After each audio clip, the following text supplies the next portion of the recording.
To our channel Kunal inspiring. आज का हमारा टॉपिक बहुत ही इंपॉर्टेंट टॉपिक है और यह करंट अफेयर का बहुत ही इंपॉर्टेंट टॉपिक बन गया है, क्योंकि शुक्रवार को भारत राष्ट्रपति ने नए चुनाव आयुक्त को मंजूरी दे दी है और 1 सितंबर 2020 से राजीव कुमार चुनाव आयुक्त का पद संभालेंगे और वह यह पद वर्तमान चुनाव आयुक्त अशोक लवासा की जगह पर संभालने वाले हैं।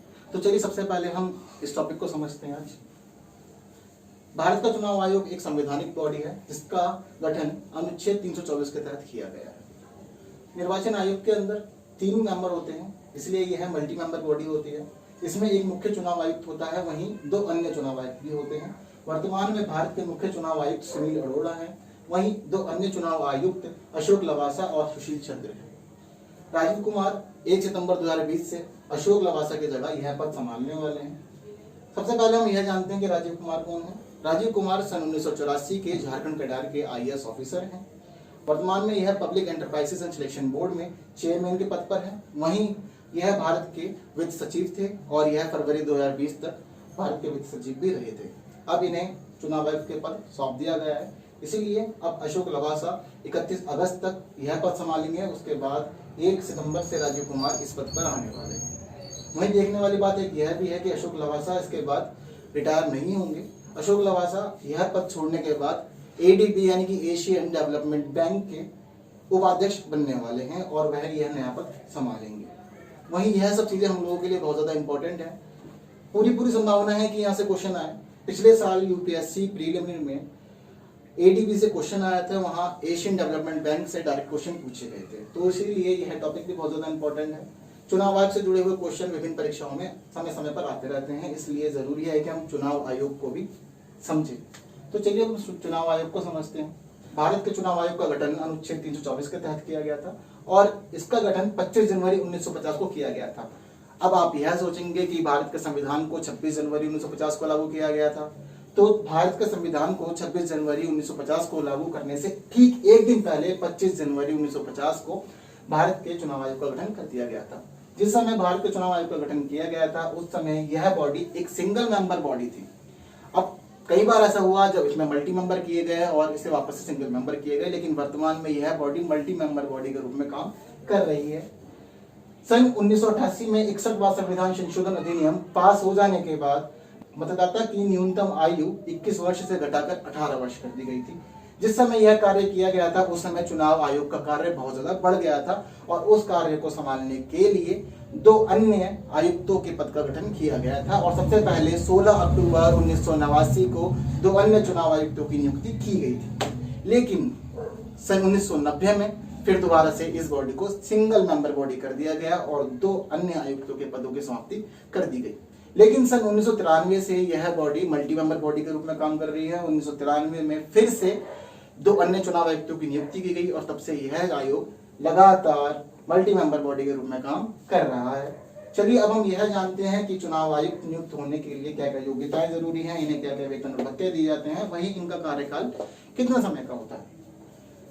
सच बात यह है कि भारत के संविधान में कहीं भी इन चीजों का वर्णन नहीं किया गया है, लेकिन यह वर्णन किया गया है कि निर्वाचन आयोग में चुनाव आयुक्त होंगे। तो यह सब जिम्मेदारी अब भारत के राष्ट्रपति की हो गई है कि वह यह योग्यता देखे कि चुनाव आयुक्त कौन बनेगा, वहीं यह भी देखे कि इनको वेतन और भत्ते क्या दिए जाएंगे, साथ ही वह यह भी निर्धारित करे कि इनका कार्यकाल कितना समय का होगा।